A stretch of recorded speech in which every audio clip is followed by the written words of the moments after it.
Que alegría cando chega por aquí Nusca Chousa o xoves pola tarde, cando ven disposta a dar resposta a todas aquelas consultas que nos foron chegando principalmente polo WhatsApp. O WhatsApp sempre está moi activo con Nusca, que aproveito para lembrar, calé, porque así, de semana en semana, ou incluso no mesmo momento que temos a Nusca, se lle podemos dar resposta, pois fenomenal, Iago. Pois si, podedes deixar un audio ou unha mensaxe ao WhatsApp ao 627-751962. Que tal? Como foi a semana, Nusca? Hola, que tal? Moi boa tarde. Sí, foi unha semana genial para min, de moitos cambios, porque estou facendo cambios laborales, digamos.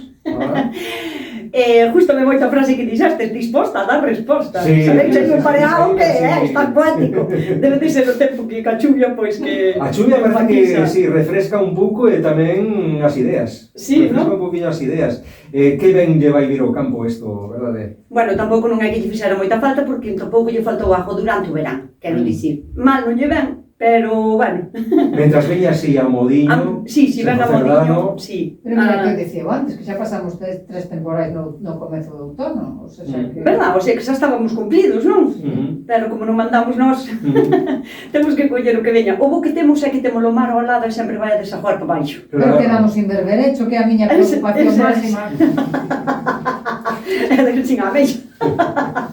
Pois imos dar resposta ás consultas dos ointes, que non son poucas, que nos chegaron por WhatsApp. Veña, Iago. Temos aquí un Face. Vai dándolle. A ver, Comezamos. Hola, Nusca. A miña pregunta é, agora que estamos en tempo de crisantemos, cando vas facer un vídeo para as pugas dos crisantemos? Grazas. para facer inserto, o sea, sí, puja para ter reproducir as plantas.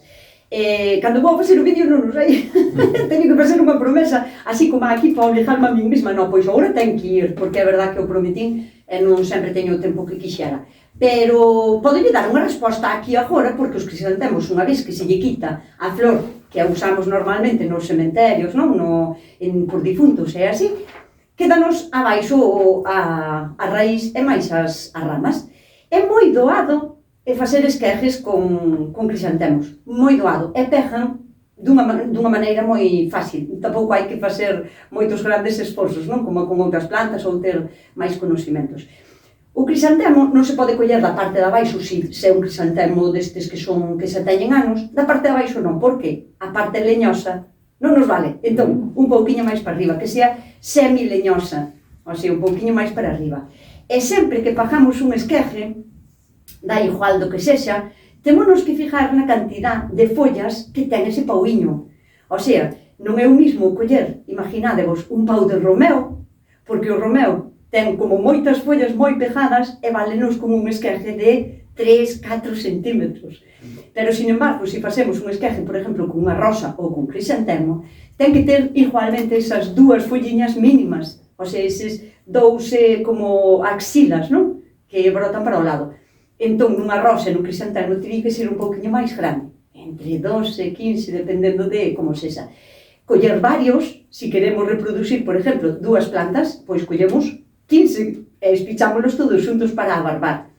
En unha terra que sexa ou axeitada para facer esquejes, o que non pode ser é, por exemplo, con turba, porque a turba carece de nutrientes, ou ten moi pouquiños. Entón, ou unha terra axeitada ou terra da horta da que teñamos, normal, espichámonos todos, que non lle dea nunca o sol directo, e xa joroman eles solos. Veña, satisfeita con a resposta. Quedou ya, non me acabaste, Nusca, sempre nos falando do crisantemo. Mira, outra persoa dignos, boa tarde. Quería facer, educadísimos todos, claro, non iba a ser menos. Quería facer unha pregunta. Teño a composteira con moitísimos mosquitos, eu creo que foi a raíz das uvas que puxen. Moitas grazas. Grazas polo programa que tanto nos axuda. Que guai. Bueno, pois moitísimas gracias pola pregunta, porque como aquí a compañeira que viña escoitando o programa mentres viña para aquí para a radio, gustoume moitísimo. Tamén, o sea, eu sinto que lle teño que dar as gracias á xente que me está apoiando. Para min, que manden mensajes, é un apoio a esta miña nova etapa aquí na radio, non? Entón, ante todo, moitísimas gracias. A pregunta é as composteiras e as vermicomposteiras poden dar problemas de pequenos mosquitos, porque claro, a unha vermicomposteira temos que añadir fruta, porque é o que máis lles gusta ás lombrices para comer, non? Entón sempre hai que botar un pouquiño. Entón, a fruta en descomposición vai atraer ese mosquitiño blanco que non fai daño, pero é moi molesto porque que temos no fruteiro ou así, non? O sea, é natural porque se sinte atraído polos gases que desprende unha fruta que está en proceso de maduración barra pudrición. O sea, é normal que os haxa. Se lle molestan moito, ten dúas opcións. Unha, cambiar a composteira, a vermicomposteira de sitio, como alonxala un pouquiño máis do seu radio de visión, onde lle moleste un pouquiño menos, porque os mosquitos son necesarios, son casi inevitables. A outra opción que ten é que pode ser que teña demasiada fruta en descomposición, uvas ou calquera cousa. Pode solucionar botándolle un pouquiño de materia seca.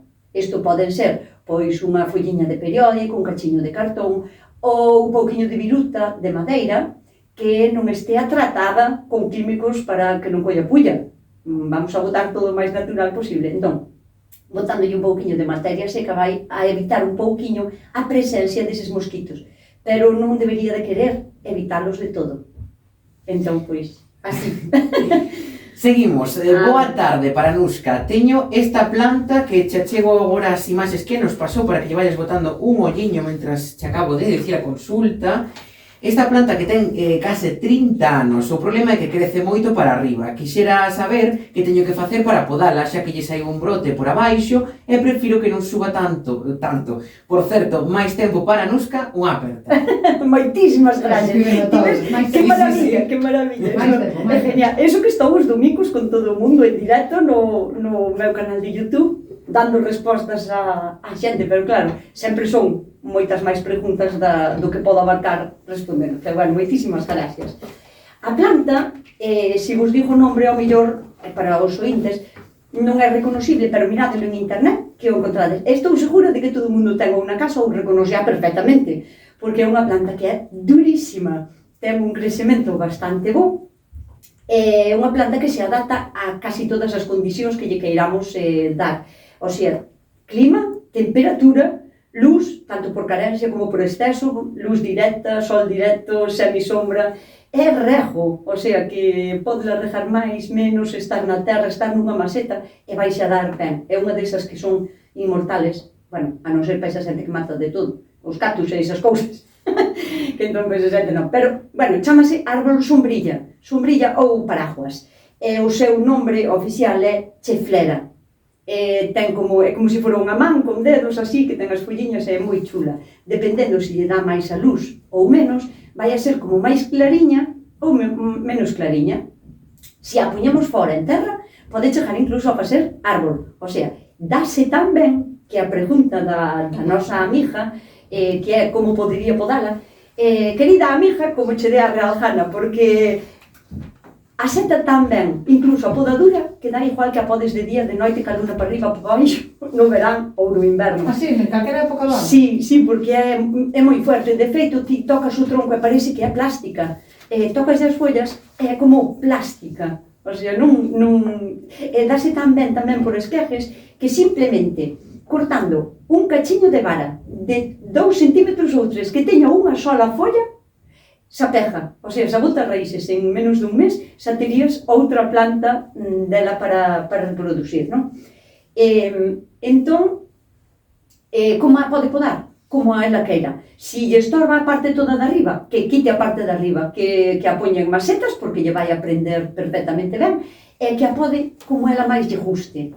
Esa sabe que a pode poñer incluso fora, o sea, na horta, a intemperie, vais a dar ben. Eu tuve unha durante anos e anos na casa, e cando me pasou con ela, que dixo, bueno, se é demasiado grande para aquí, le vina para a horta.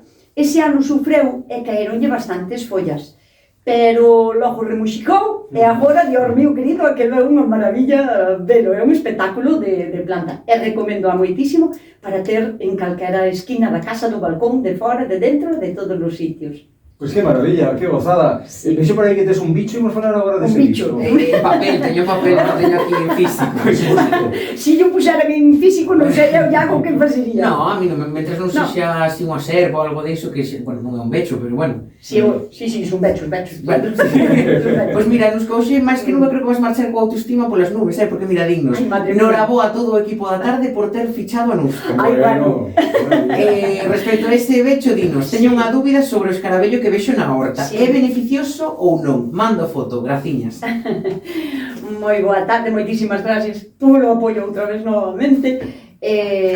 Vou mandar de bruxes ao final, porque tanta autoestima, vou a creer, e o día que teña que baixar do peldaño, que? Hai días que veñen maldadas tamén, non creas ti. Pero bueno, de momento está por chegar. Sí. Pero é escarabello bo. Que non veña. No, mira, para empezar, é moi raro que haga un escarabello que sexa bo. Un escarabello, quero dicir, escarabello tipo cucarachas e estas cousas que pode haber algún, pero non é o caso. O escarabello este é o escarabello do Romeu. Chamalle do Romeu porque é onde máis o vas a localizar. O sea, se tes Romeu e vas ali, vai a estar ali. O nombre científico é crisolina. Non me dixades que non é bonito. Sí. Parece unha veciña de virtudes, non? Sí. A veciña do sexto. Pois sí, crisolina americana, ademais, que virtudes tamén ten familia en América, seguro, non? Seguro, pois. É un tipo de escarabello que é super fermoso velo porque é metalizado. Ademais ten o color entre azul verdoso metalizado, é bonitísimo.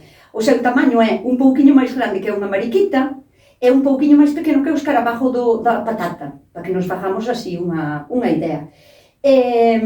Pode convertirse en plaga porque, como os escarabellos pon ovos, as larvas son bastante voraces porque son grandes, son tan grandes como o adulto que é o escarabello logo. Entón, bueno, pode convertirse en plaga, pero vamos a dicir unha cousa. Eu cando teño unha plaga destas na horta, non me preocupa en exceso porque eu si podo ver o problema cos meus ollos. Para min ten unha solución facilísima. Para min o enemigo número 1 dunha horta son os fungos, ou sea, os hongos. Eso non nos ves. De repente, chegache un día e diste, pero que lle pasou a toda a colleita? E foise toda.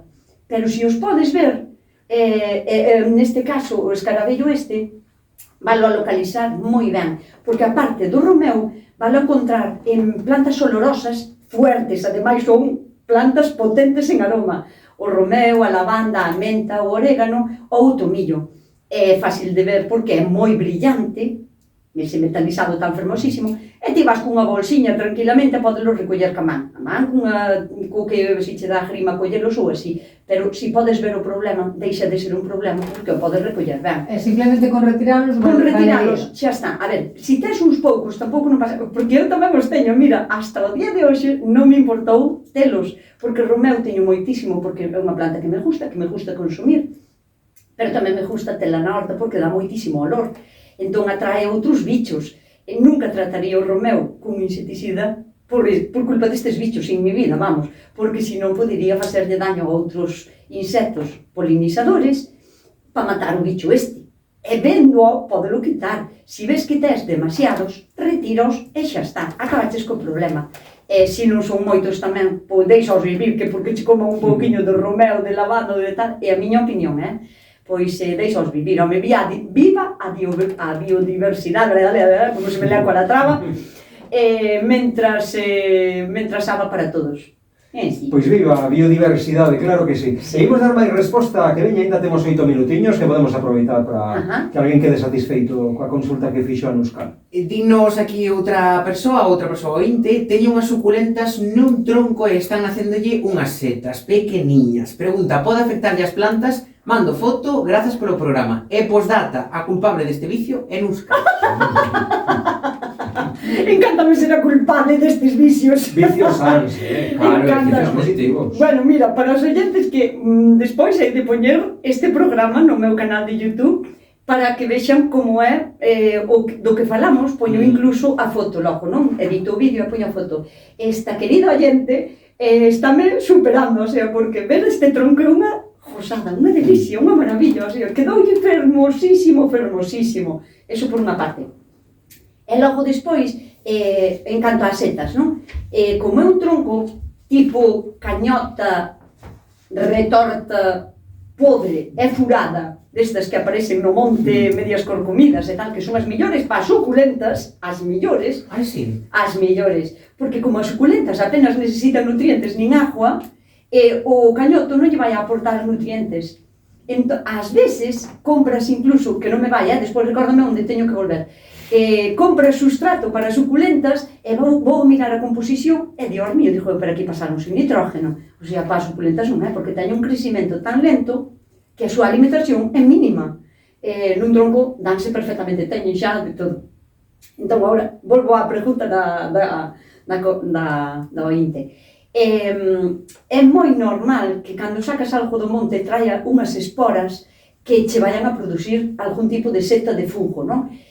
Tampouco non vai a pasar nada, o sea, tú vir no tronco, as setas reprodúcense por esporas. Non o vemos, o sea, como se fora un polviño de polvo de talco ou de fariña, e non o podes ver. Pode vir nas patiñas de un mosquito, de unha mariposa, pode vir co vento ou dun paxariño, o sea, non lle vai a facer daño ningún ás suculentas. É máis, a vida dos fungos, sabedes que salen, son fermosísimos, están aí uns días, e logo morren, para o ano posiblemente lle volvan a salir. É un pouquiño máis dos que lle saliron o ano pasado, si todo vai ben.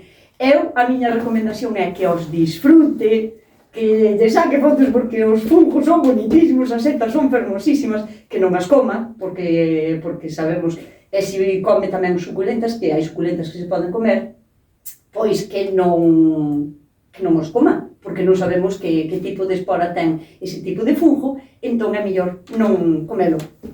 Nada, a disfrutar do otoño en toda a súa plenitud. Veña, Nuska, que ainda nos queda unha consultiña máis, eu creo que nos vai dar tempo. A ver. Fálanos Cristina dende Río Torto na provincia de Lugo. Envío unha imaxe para consultar a Nuska no programa da tarde. O problema son uns vermes que se instalan nas raíces de repolos, coliflor e berzas, tanto planta pequena como adulta, co resultado de que acaba morrendo. Pregunto que remedios podo aplicar, posto que os que empreguei ata agora non tiveron resultados favorables. Provei xabón potásico e terra de diatomeas, que falamos algún día, e Nuska sei que non a recomendas, pero xa me desesperan os vermes.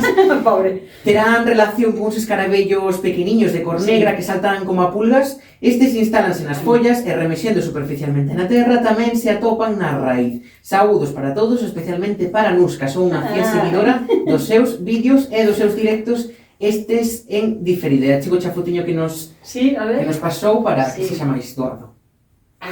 Claro, vale.